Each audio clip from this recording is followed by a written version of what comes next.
घर में जो शिवलिंग होता है और मंदिर में जो शिवलिंग होता है, इन दोनों में थोड़ा सा अंतर होता है। समझना जरा, ये अशोक सुंदरी शिव महापुराण की कथा में चल रही है छत्तीसगढ़ में। अगर ये निकल गई और आप नहीं समझ पाए तो समझ लेना कि सावन की कथा का कुछ फल अपने को मिला ही नहीं। इसको समझना थोड़ा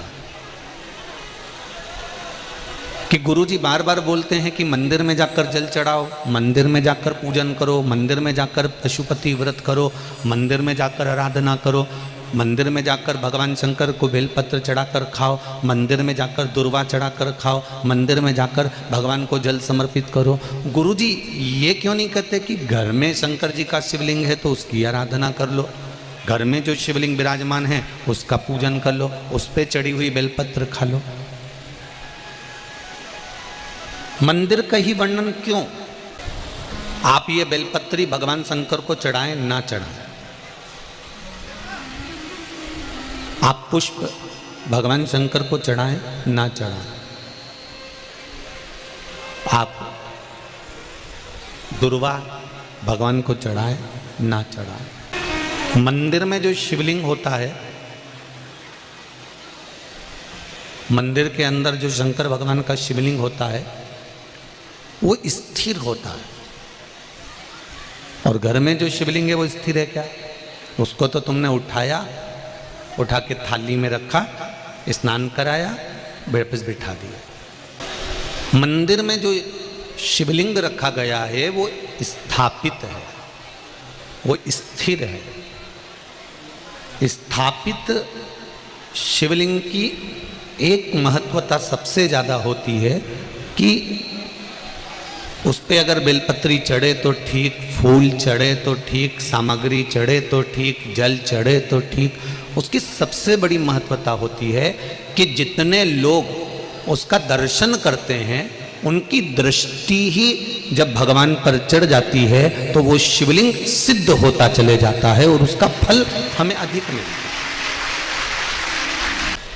अब घर में जो शिवलिंग है, घर में जो शंकर भगवान का शिवलिंग है छोटा सा, उस पर कितने लोग दर्शन कर रहे हैं?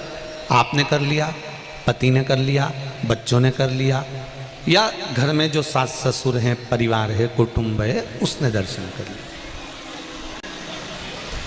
या आपके कोई मेहमान आ गए, आपके कोई रिश्तेदार आ गए तो उन्होंने दर्शन कर लिया। समझ लेना जरा अच्छे से हो। अब घर के शिवलिंग पर परिवार वाले ही दर्शन कर रहे हैं, परिवार के लोग ही उसको दर्शित हो रहे हैं, दर्शन कर रहे हैं, पूजन कर रहे हैं। पर मंदिर का जो शिवलिंग होता है, कोई जरूरी नहीं है कि सब जाकर बेलपत्र चढ़ाएंगे, सब जाकर फूल चढ़ाएंगे, सब जाकर चावल चढ़ाएंगे या एक लोटा जल सब जाकर चढ़ाएंगे। अगर मंदिर का दरवाज़ा खुला हुआ है और मंदिर के बाहर से भी कोई निकल कर जा रहा है, मंदिर उसको मालूम है कि यहाँ मंदिर है और उसकी ये मुख, उसका ये चेहरा मंदिर की ओर भी मुड़ गया। भले गाड़ी चढ़ा रहा था, गाड़ी चलते हुए जा रही थी, भले उसको शिवलिंग दिखा ना दिखा, पर उसका चेहरा मंदिर की ओर मुड़ा तो उसकी दृष्टि का प्रसाद भगवान को चढ़ चुका था, भगवान उसको स्वीकार कर चुका। तेरे मंदिर में आना मेरा काम है और मेरी बिगड़ी बनाना तेरा काम। आप उसके सामने से निकले,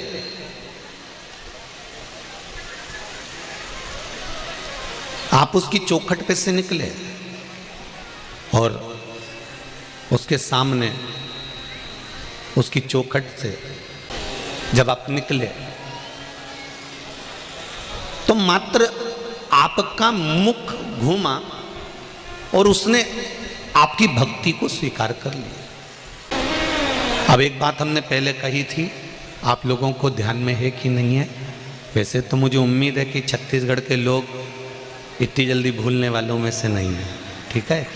आप लोगों को सुना होगा, हमने कहा था कोई शिवलिंग जंगल में हो, एकांत में हो, जहाँ कोई नहीं जाता। बोला था कि नहीं बोला था? जहाँ कोई ना जाए, केवल शिवलिंग है, वहाँ कोई जाता ही नहीं है, वहाँ कोई पहुँचता ही नहीं है। और आप वहाँ से निकल कर जा रहे हैं और आपने वहाँ पर एक लोटा जल समर्पित कर दिया या वहाँ सफाई कर दी या वहाँ भगवान की पूजन कर ली तो वो अधिक फलदायी होता है। उसका कारण क्या है? लिंग पुराण कहती है घर में जो शिवलिंग है उस शिवलिंग से ज्यादा बलवान होता है मंदिर का शिवलिंग। मंदिर के शिवलिंग से ज्यादा बलवान होता है तीर्थ क्षेत्र का शिवलिंग। तीर्थ क्षेत्र के शिवलिंग से ज्यादा बलवान होता है किसी नदी, सरोवर, तालाब, कुंड के पास का शिवलिंग। नदी, तालाब, कुंड के पास के शिवलिंग से ज्यादा बलवान होता है वन में, एकांत में, जंगल में, पहाड़ पर्वत पर, कोई शहर से दूरी पर, गुप्त स्थान पर कोई शिवलिंग है वो बलवान होता है। अब उस शिवलिंग के पास में जाकर आपने भूल से भी एक लोटा जल चढ़ा दिया या कोई थोड़ा सा कपड़ा उतार कर आपने वहाँ थोड़ी सी सेवा कर दी तो उसका फल तो 1000 लाख गुना तो मिला।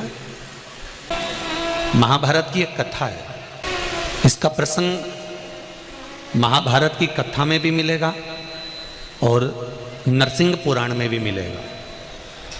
अगर आपको लगे कि सीहोर वाले गुरुजी कौन सी पुराण में से बोल रहे हैं तो आप किसी ने पूछे तो बता देना, नरसिंह पुराण और महाभारत का ये पावन संवाद है। एक बार पांडव जब वन के लिए जा रहे थे और पांडव जब वन के लिए जा रहे हैं, पांडव वन की ओर प्रवेश कर रहे हैं, कुछ दिन पांडवों को वन में घूमते घूमते निकल गए।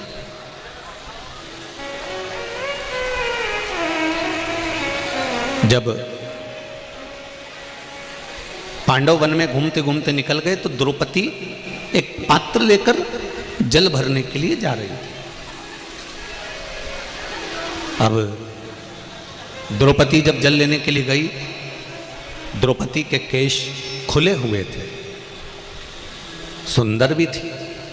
वहीं पर एक दैत्य अपने दोस्त के साथ जा रहा था। 2 असुर जा रहे थे, 2 दैत्य जा रहे थे, 2 राक्षस जा रहे थे।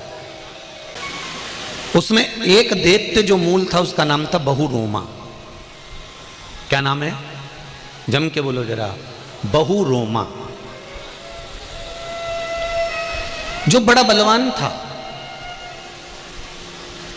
और इतना बल था उसके अंदर, और बल के साथ में उसमें एक माया ऐसी थी कि वो अपने स्वरूप को बदल सकता था, अपने चेहरे को, अपने स्वरूप को वो बदल सकता था। बहुरोमा ने देखा कि द्रौपदी बड़ी सुंदर है, इसको अपना बनाना चाहिए। तो बहुरोमा ने उसी समय पर चाल चली और ऋषियों का रूप रख लिया। और ऋषियों का रूप रखकर वो दोनों दैत्य, दोनों असुर पांडवों के पास पहुंच गए। पांडव वन में घूम रहे थे, जहां द्रौपदी जल भरने के लिए गई थी। पांडव उसी मार्ग की ओर आ रहे थे और इतने में दोनों दैत्यों ने विचार करा कि अपन ऋषि का रूप रखकर, मुनि का रूप रखकर, साधु का रूप रखकर, संत का रूप रखकर इनका मार्ग भटका देते। बहुत अच्छे से समझना, दुनिया में कई आपको ऐसे मिलेंगे जो अंदर से तो असुर हैं, राक्षस प्रवृत्ति उनके अंदर भरी है, पर बाहर से उनका जो स्वरूप है वो मुनि का बनाए हुए हैं, वो तपस्वी का बनाए हुए, वो साधु का बनाए हुए।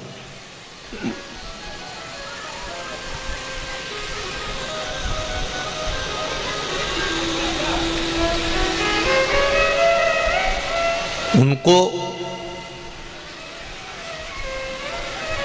तुम्हारे धर्म से, कर्म से कोई मतलब नहीं है, उनको केवल तुम्हारे धन से मतलब।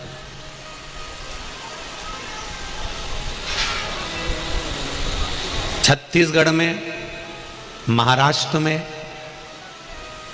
राजस्थान में ऐसे कई लोग हैं जो एक बेल को पकड़ लेते हैं, नंदी को पकड़ लेते हैं और 4-5 लोग मिलके संत के कपड़े पहनकर उस बेल को लेकर, नंदी को लेकर गांव-गांव में घूमते रहते हैं। उनको धर्म से नहीं मतलब है,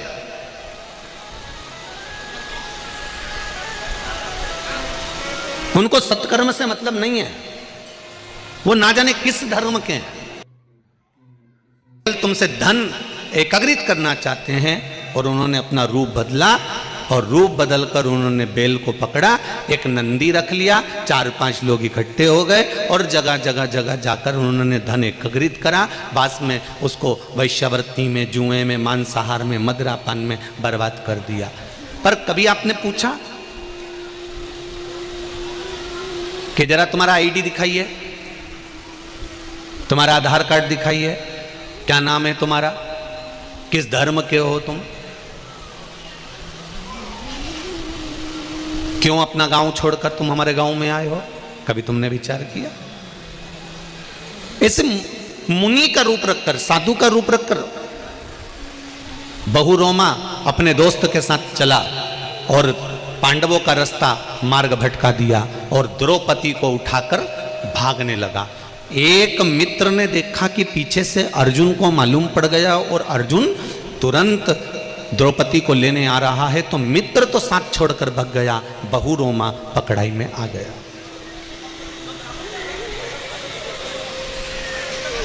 दैत्य बहुरोमा पकड़ाई में आया और जैसे ही दैत्य बहुरोमा पकड़ाई में आया और पकड़ाई में आते से अर्जुन ने उसको पकड़ा,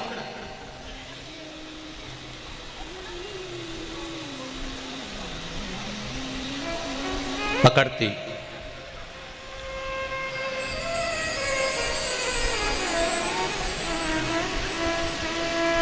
अर्जुन ने तलवार निकाली और बहुरुमा दैत्य को मारने के लिए तलवार को उठाकर बस मारने ही वाला था। इतनी देर में बहुरोमा भगवान विष्णु के रूप, 4 हाथ और भगवान नारायण जैसा रूप धारण कर कर सामने खड़ा हो गया। भगवान विष्णु का रूप,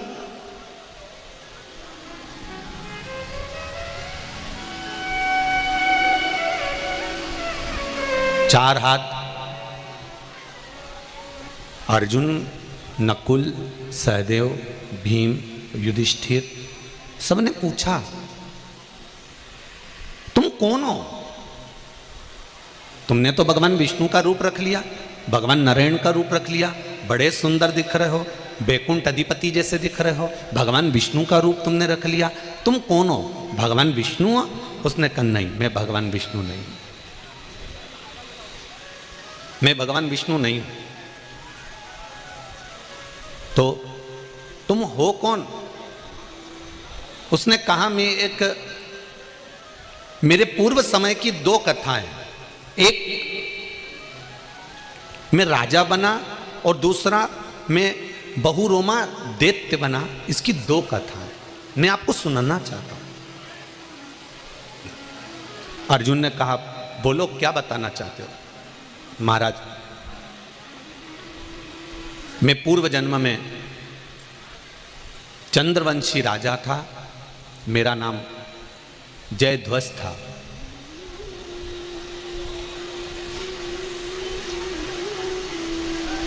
मेरा नाम जयध्वज, चंद्रवंशी राजा था मैं और मेरा नाम जयध्वज था।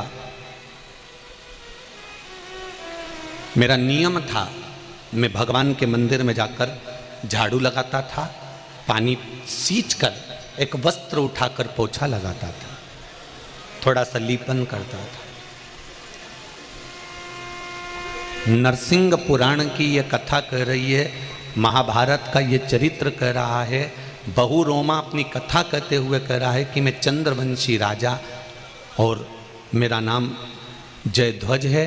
मैं भगवान के मंदिर में जाकर झाड़ू लगाता था, बुआरी लगाता था, सामान उठाता था, भगवान के मंदिर में कचरा पड़ा रहता था उसको उठा देता था, मंदिर की दीवालों को साफ कर देता था। मुझे देख देख कर वहां मंदिर का जो पंडित था वो मुझे देखकर हंसता था।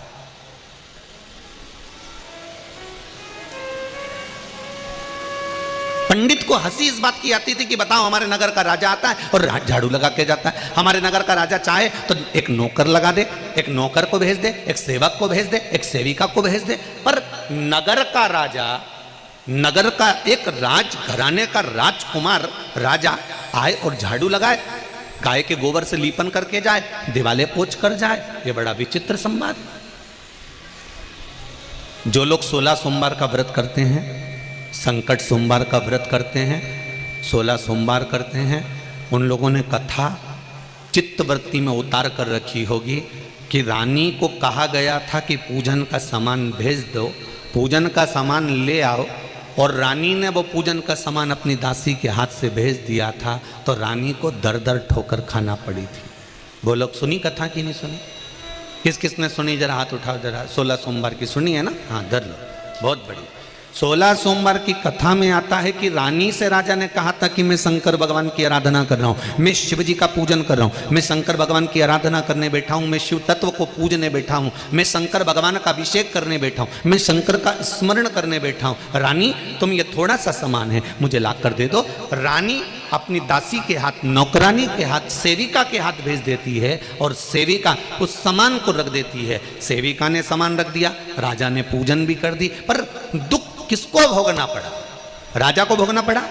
नहीं। नौकरानी को भोगना पड़ा? नहीं। सेविका को भोगना पड़ा? नहीं। दुख उस राजकुमारी को, उस रानी को भोगना पड़ा जिसने नौकरानी के हाथ से सामग्री भेजी।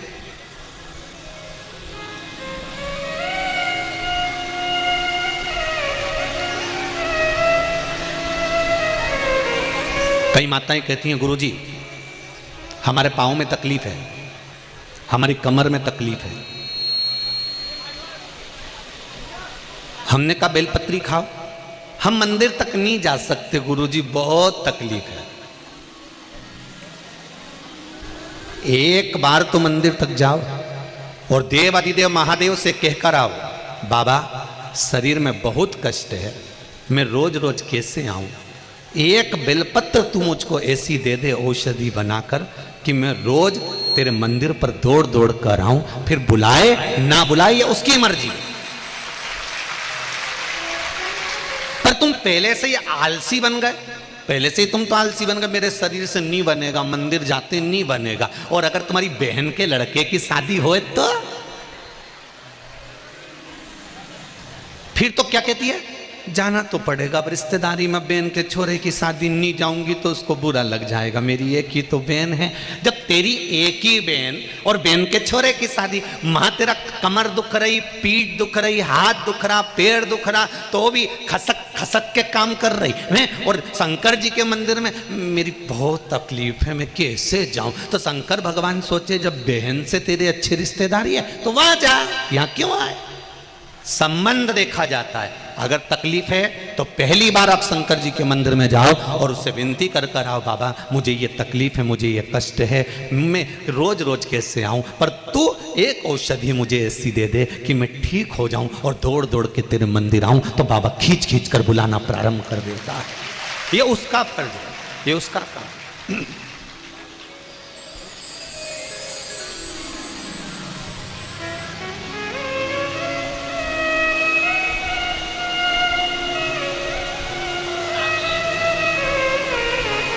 तेरे मंदिर में आना मेरा काम है और मेरी बिगड़ी बनाना तेरा काम है। बहुरोमा कह रहा है कि मैं चंद्रवंशी राजा जयध्वज हूँ। मंदिर में झाड़ू लगाता था, पोछा लगाता था, सफाई करता था। पंडित जी मुझे देखकर हंसते थे, मुझसे कहते थे महाराज आप क्यों झाड़ू लगाते हो, क्यों पोछा लगाते हो, किस लिए लगा रहे हो, क्यों लगा?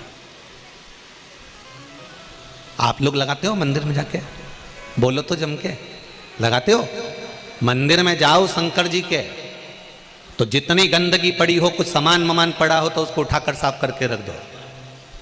तांबे के लोटे रखे हैं, घर से थोड़ा सा पाउडर लेकर जाओ, उसको मांझ कर धोकर रख दो। आपने तांबे के बर्तन को साफ कर कर रख दिया, कोई आया उसने उठाकर जल चढ़ाया, आपके द्वारा साफ किए बर्तन से अगर कोई जल चढ़ाएगा, जब तक वो लोटा फिर से काला नहीं होगा तब तक जल चढ़ेगा, तब तक तुम्हारे हिस्से में आएगा। साफ कर दो।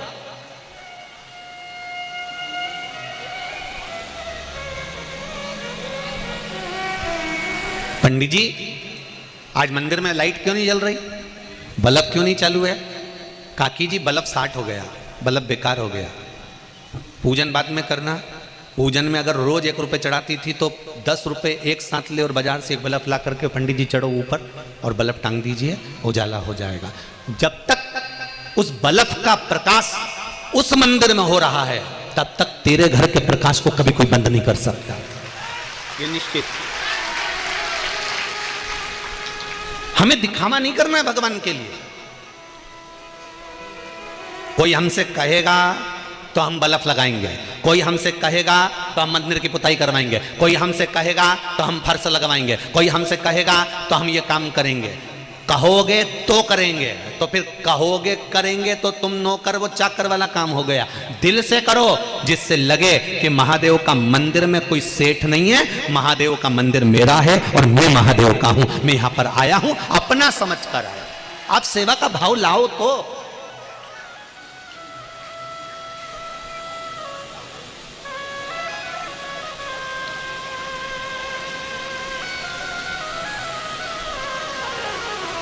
चार हाथ वाले भगवान की सेवा और 2 हाथ वाले गुरु की सेवा बड़ी मुश्किल से मिलती है जी।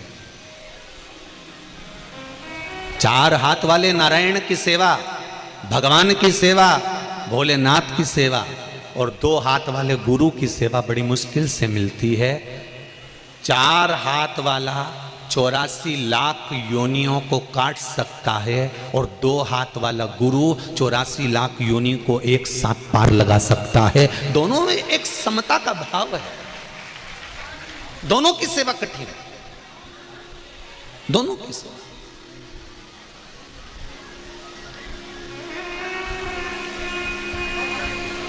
बड़ी कठिन, बड़ा कठिन प्रसंग।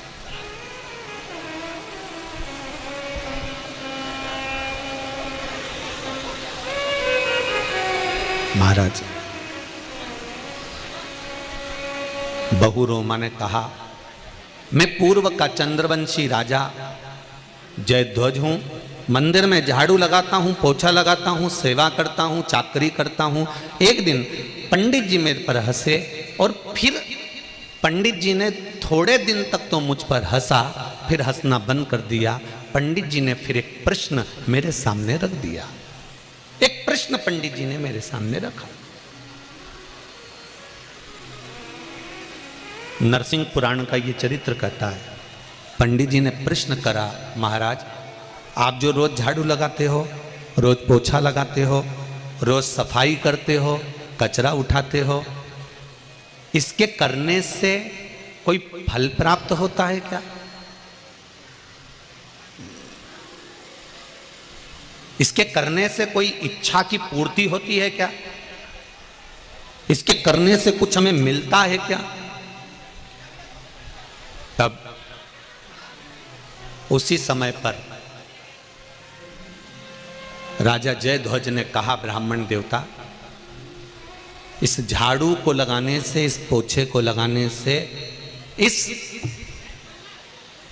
सफाई को करने से, इस कचरे को उठाने से क्या फल मिला मैं आपको बताना चाहता हूं ब्राह्मण देवता। मैं पहले रेवत ब्राह्मण था। ब्राह्मणों में भी एक ब्राह्मण ऐसा होता है जिस ब्राह्मण को पूजन का अधिकार, कहीं कर्मकांड करने का अधिकार, यज्ञ कराने का अधिकार, पूजन करने का अधिकार, अनुष्ठान करने का अधिकार नहीं होता है। पूर्व समय में मैं रेवत ब्राह्मण था। पंडित जी मैं रेवत ब्राह्मण, पर मैंने यज्ञ भी करा, मैंने अनुष्ठान भी करा, मैंने जजमानों के घर पर जाकर भोजन ग्रहण भी करा, मैंने खूब अपने दम पर, अपने बल पर मैंने खूब यज्ञ अनुष्ठान करे। अगर कोई मेरे पर उंगली उठाता था मैं उस पर भी अपशब्द कहता था। पूर्व समय में मैं रेवत ब्राह्मण था। मैं यज्ञ करता, कर्मकांड करता, पूजन करता। मुझसे लोग कहते कि तुम यज्ञ मत करो, तुम अनुष्ठान मत करो, क्योंकि तुम रेवत हो, तुम्हें ये करना नहीं चाहिए, तुम्हें तो वानप्रस्थ जीवन जीकर या किसी मंदिर में केवल सेवा चाकरी करना चाहिए। मंदिर का द्वार खोलना, मंदिर में भगवान का पूजन आदि कर लेना, ये तुम्हारा कर्म हो सकता है। भिक्षा मांगकर खा लेना, ये तुम्हारा कर्म हो सकता है।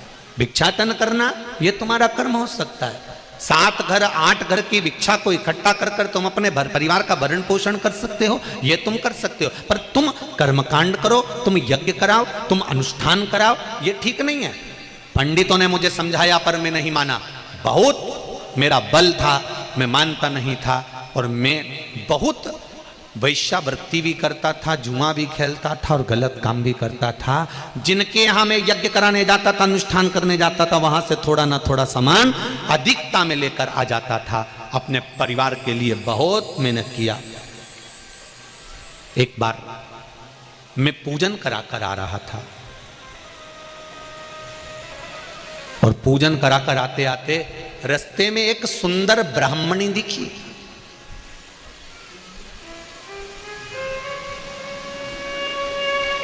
जिसके चेहरे पर बड़ी चमक थी।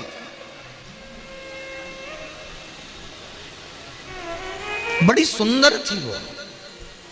उस ब्राह्मणी को देखा मैंने तो मेरे भीतर काम जाग गया, और काम जागा तो मैंने पूजन का सामान मेरे साथ में था। मैंने ब्राह्मणी का हाथ पकड़ा और उसको एक खंडेरे की ओर, टूटे हुए मंदिर की ओर ले गया। मुझे नहीं मालूम था कि ये टूटा हुआ मंदिर है। मैंने खंडेरा जानकर, एकांत जानकर ब्राह्मणी को उस कक्ष की ओर, रात्रि का समय था, उस ब्राह्मणी को खींचकर मैं उस खंडेरे की ओर ले गया।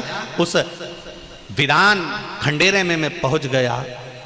मैंने उस ब्राह्मणी को देखा और कामुक्त होकर मैंने अपने वस्त्र को उतारा और बैठने के लिए उस ब्राह्मणी को वहां बिठाने के लिए उस भूमि को मैं साफ करने लगा अपने कपड़ों से। जब मैंने देखा कि अंधेरा बहुत है, पूजन के सामान में थोड़ा सा कपास रखा था, थोड़ा सा घी रखा था, मैंने निकाल कर बाती को जला दिया। मंदिर में एक दिया रखा। वहीं से नगर का एक सिपाही जा रहा था। उस सिपाही ने देखा कि इस खंडेरे में आज तक कोई ने दिया नहीं जलाया, रात्रि को प्रकाश कैसे हो रहा है, रात्रि को प्रकाश कैसा है, इस खंडेरे में किसने दिया लगा दिया, इस खंडेरे में दीप किसने लगाया है। और वो सिपाही उस खंडेरे के अंदर प्रवेश कर गया। प्रवेश करते से उसने मुझे उस ब्राह्मणी के देखा, ब्राह्मण की पत्नी के साथ में, ब्राह्मणी के साथ में। देखते ही उसने सोचा कि ये जरूर दूसरे राज्य का गुप्तचर है, यहाँ छुप कर बैठा है, इस खंडेरे में तो कोई आता नहीं है, इस टूटे हुए भवन में तो कोई आता नहीं है, और इसका वध उस सैनिक ने वहीं की वहीं कर दिया। ब्राह्मण की पत्नी को छुड़ाकर घर भेज दिया। ये वहां मर गया, प्राण छूट गए। प्राण छूटते से ही उसी समय पर इसका जो स्वरूप था वो भगवान के स्वरूप जैसा बन गया और बैकुंठ की ओर चला गया। जैसे ही बैकुंठ के दरवाजे पर पहुंचा तो पहुंचते से ही बैकुंठ के द्वारपालों ने पूछा कि ये बैकुंठ कैसे आ गया। ये तो वो पापी जीव है जिसने पाप पर पाप करा है।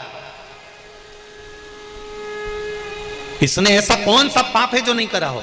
वैश्यावृत्ति इसने करी, जुआ इसने खेरा, मदिरापान इसने करा, सारे दुनिया के काम करे, रेवत ब्राह्मण होकर भी कर्म को बेकार कर गया। ये इसको तो नरक भोगना चाहिए था, तो फिर ये बैकुंठ के दरवाजे पर कैसे आ सकता है।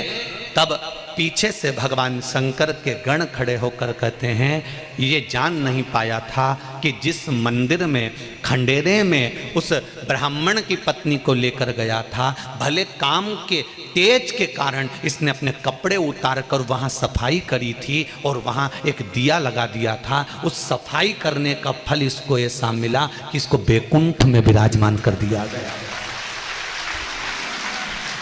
मेरा इतना सा निवेदन है कि किसी मंदिर में, भगवान शंकर के मंदिर में अगर आप झाड़ू लगा रहे हो, पोछा लगा रहे हो, आपको नहीं मालूम कि इसका फल क्या मिलता है, तो आप नरसिंह पुराण का ये चरित्र पढ़ सकते हो। वो तो काम उत्तेजना में था। उसने तो उस स्त्री के साथ में गलत कार्य करने के लिए वस्त्रों को उतारा था, पर उन वस्त्रों का भी प्रयोग उसने जमीन को साफ करने में कर दिया। उसको नहीं मालूम कि ये शिव का मंदिर है, उसको नहीं मालूम कि भगवान का मंदिर है, उसको नहीं मालूम कि नारायण का मंदिर है। वो तो काम में इतना डूबा हुआ था कि उसको वो स्त्री दिख रही थी।